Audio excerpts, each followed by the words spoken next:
Do'stlar, xudo xolasa yangi obyekt oldik. Yangi obyektimizni 20 kunda xudo xolasa bitkazamiz. Do'posini ko'rasiz. Bu yerda hozir 3 etajli uy. Bir xil qurilgan. Aka-ukalar uchun. Xo'p, ko'rayotgandinglar, katta mana bunday maydoni bor. Mana bu yerda уже boshlandi. Elektromontaj ishlari уже ketyapti prosesimiz. Xo'p. Xonalarni aniq bilmayman do'stlar.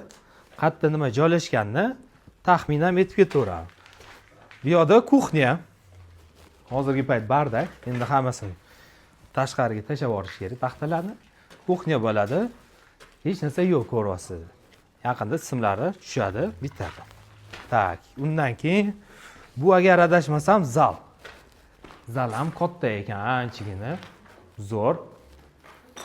Katta zal ekan, bu tashqarida hol bo'lsa kerak.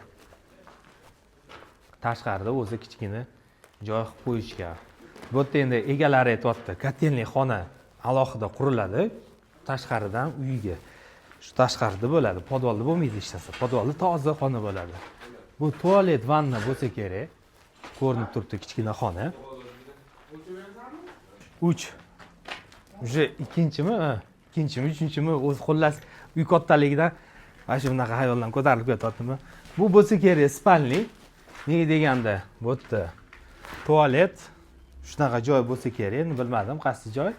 Shunaqa ajoyib ekan. Uy o'zi hammasi betondan qurilgan, beton naqasi plitalar qo'yilgan. Mana bu o'zida вообще alohida tema bu. Nega deganda balkoni bor. Balkondan kuzatsanglar bo'ladi. Mana hozir tepadan qaranglar. Zo'r qurilgan ekan.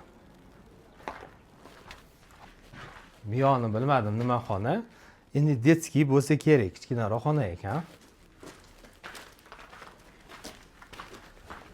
Aytganimdek, vanna xona ikkitalik bo'lsa kerak. Bu yerda ham xonalar mana.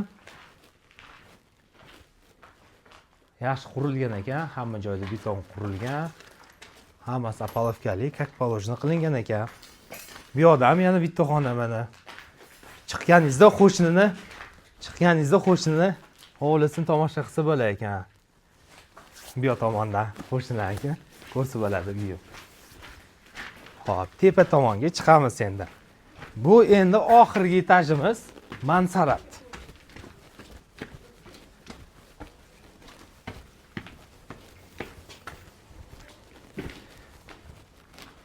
Bu yerda вообще ajoyib qurilgan ekan. Qaranglar, qancha joy bor ekan. Endi bu yerni yaxshigina apshka qilib turib, havasini qilish kerak. Issiqlik, sovuqlik urmasin uchun hamma shu kerakli izolyatsiyani qilish kerak. Undan keyin cho'tki bo'ladi. Podval qismasiga keldik. Podval bo'yi baland emas, kichkina bo'yi. Mana ko'rib turibsizlar. Podval ham zo'r ekan o'zi, kichkina bo'lsa ham bor-ku, katta maydonli joyi bor ekan. Bemalol ofis qilsa, bu yerga zo'r bo'ladi. Men gap yo'q, qo'yib qoldim. Eng kirligi eshigi, chiqishi tashqariga katta qo'yilgan ekan. Men ham shunaqa o'zi ofis qilishim kerak. Xudo xolasa shunaqa bitta ofis qilib, podval отделениеda полный elektr shitlarni zborgasini joy qilmoqchiman. Kuzatib tursanglar, ham qilamiz. Qaranglar, boshi zo'r ekan. Gap yo'q. Bu yerdan ko'rsam katta qilingan.